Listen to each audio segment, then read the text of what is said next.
Hello friends, आज का topic है नॉर्मेलिटी। एक एसिड ज्यादा पावरफुल है सिर्फ उसके एन फैक्टर की वजह से, तो क्या आप मानोगे? आज समझते हैं नॉर्मेलिटी का असली राज। और नॉर्मेलिटी सुनते ही लगता है कि बोरिंग टॉपिक है, पर आज के बाद ये टॉपिक आपको एबनॉर्मल तरीके से याद रहे। चलिए शुरू करते हैं। Normality, what is normality? तो नॉर्मेलिटी को हम डिफाइन करते हैं number of gram equivalents of solute पर लीटर ऑफ सोल्यूशन। तो अगर हम बात करें नॉर्मेलिटी की, तो ये कहता है कि कितने gram equivalent of solute 1 litre solution में डिजॉल्व है, एंड ये हमें सोल्यूशन के कंसंट्रेशन को रिप्रेजेंट करता है और इसको हम कैपिटल एन से डिनोट करते हैं। और यहाँ पे अगर हम एन की बात करें तो N equal to gram equivalents of solute divided by volume of solution in litre. अब यहाँ पे ग्राम इक्विवेलेंट क्या बोला है, आइए इसको समझते हैं। सो ग्राम इक्विवेलेंट मोलर मास और एन फैक्टर का रेशियो होता है। मोलर मास क्या होता है? 1 मोल का मास। फॉर एग्जांपल हाइड्रोजन के 1 मोल का मास 1 ग्राम पर मोल है, या फिर क्लोरीन का 35.5 ग्राम पर मोल। और एन फैक्टर क्या होता है? सो एन फैक्टर को हम कुछ इस तरह डिफाइन करते हैं। N factor is number of H plus OH minus electron और चार्ज इन्वॉल्व इन रिएक्शन। आइए इसको एग्जांपल से समझते हैं। तो यहाँ पे मैंने HCl लिया है और HCl हमें 1 H प्लस देता है, इसलिए इसका N फैक्टर होगा 1। और अगर इसका N फैक्टर 1 है तो इसका ग्राम इक्विवेलेंट कितना होगा? Molar mass divided by N factor, that is molar mass chlorine का कितना है? 36.5 और एन फैक्टर कितना है? 1। तो ग्राम इक्विवेलेंट कितना आएगा? 36.5 by 1, that is 36.5 gram equivalent. इसी तरह हम H2SO4 का भी निकाल सकते हैं।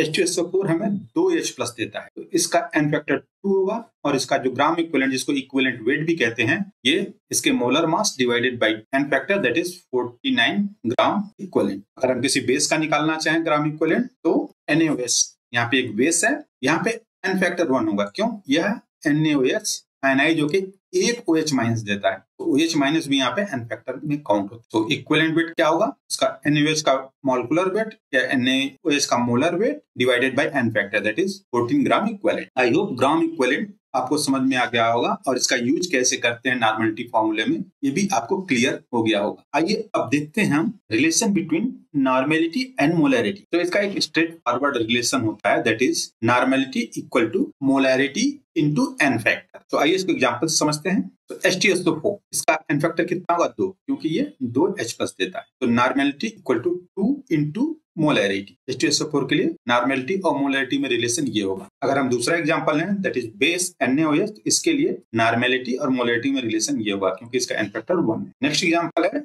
H3PO4। सो इसका एन फैक्टर 3 होता है, क्योंकि ये 3 H प्लस देता है। सो नॉर्मेलिटी और मोलैरिटी में relation N equal to 3 into M हो। ये कॉन्सेप्ट काफी इंपॉर्टेंट है, क्योंकि इस पे आपके एग्जाम में बार बार क्वेश्चन बनते हैं, तो इसको आप मेमोराइज कर लीजिएगा। N equal to M into n fact means normality हमेशा ज्यादा होती है मोलैरिटी से, और इक्वल कब होगी? जब ये मोनो बेसिक या मोनो एसिड मीन्स इसका एन फैक्टर 1 होगा, तब ये इक्वल होगी, अदरवाइज मोलैरिटी हमेशा छोटी होगी नॉर्मेलिटी से। तो आई होप आपको ये नॉर्मेलिटी और मोलैरिटी का कॉन्सेप्ट क्लियर हो गया होगा। अगर मोलैरिटी के बारे में आप डिटेल स्टडी करना चाहते हैं, तो मैंने इस पे एक वीडियो बना रखा है, जिसका लिंक मैं यहाँ पे आई बटन में दे दूंगा, तो आप यहाँ पे क्लिक करके उसको रिवाइज कर सकते हैं। अगर इस कॉन्सेप्ट को और भी क्लियर करना हो, तो सबसे अच्छा तरीका होता है कि इस पे कुछ न्यूमेरिकल किए जाएं। तो आइए हम कुछ न्यूमेरिकल जो कि नॉर्मेलिटी पे बेस्ड हैं करते हैं, और ये न्यूमेरिकल काफी इंपॉर्टेंट है, क्योंकि ये एग्जाम में पूछे जाते हैं। पहला टाइप न्यूमेरिकल है when two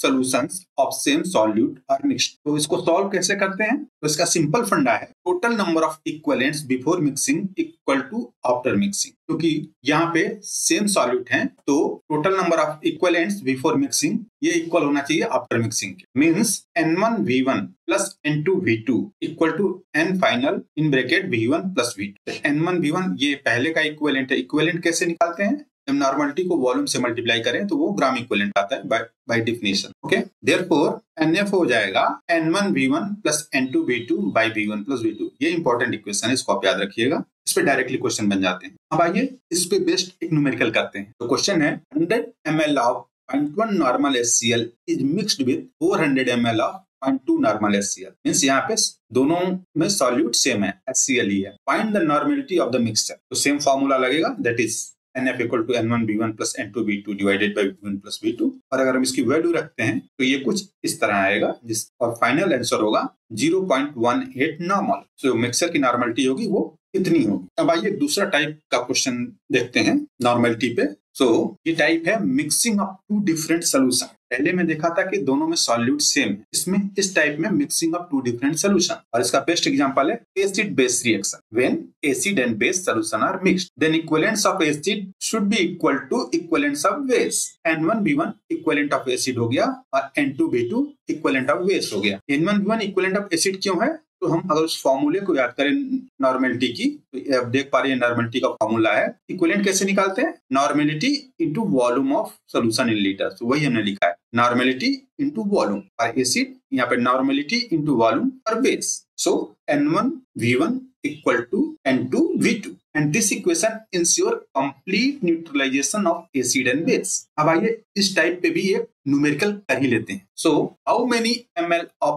0.2 normal NaOH are required to neutralize 25 ml of 0.1 normal H2SO। तो यहाँ पे एसिड और बेस मिक्सिंग बेस्ड प्रॉब्लम है। तो हम देखते हैं पहले क्या क्या दिया हुआ है यहाँ पे। तो यहाँ पे एसिड का नॉर्मलिटी दिया हुआ है 0.1 नॉर्मल, ये V1 दिया है 25 ml, नॉर्मलिटी ऑफ बेस दिया है 0.2 नॉर्मल दैट इज N2, और V2 बेस का पूछ रहा है। तो इसको सॉल्व करते हैं using this formula N1V1 equal to N2V2, और इसकी वैल्यू अगर हम रखें तो फाइनली हमें V2 निकल के आती है 12.5 मिलीलीटर। तो this is the final answer, 12.5 millilitre of 0.2 normal NaOH required. तो आई होप आपको नॉर्मलिटी का कांसेप्ट क्लियर हो गया होगा। नेक्स्ट वीडियो में हम नॉर्मलिटी बेस्ड बहुत सारी प्रॉब्लम करेंगे जो कि मैंने डायरेक्टली एग्जाम से लिया है। अभी आइए हम इसके एक एप्लीकेशन पार्ट पे चलते हैं जिसपे मल्टीपल चॉइस क्वेश्चंस बन जाते हैं। इसका पहला एप्लीकेशन है एसिड बेस टाइट्रेशन, जिसको हम न्यूट्रलाइजेशन भी कहते हैं, and second application is redox reaction, जिसमें इलेक्ट्रॉन ट्रांसफर होता है,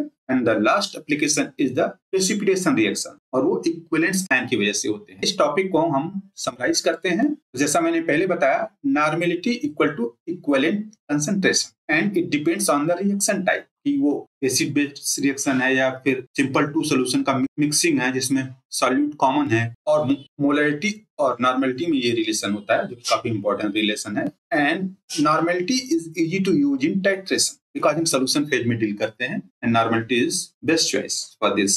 सो this is all about the normality. आपको ये वीडियो अच्छा लगा हो तो please like and subscribe my channel, इससे हमें काफी मोटिवेशन मिलता है अच्छे से अच्छा वीडियो बनाने के लिए। तो मिलते हैं नेक्स्ट वीडियो में किसी इंटरेस्टिंग टॉपिक के साथ। तब तक के लिए thank you, see you, take care.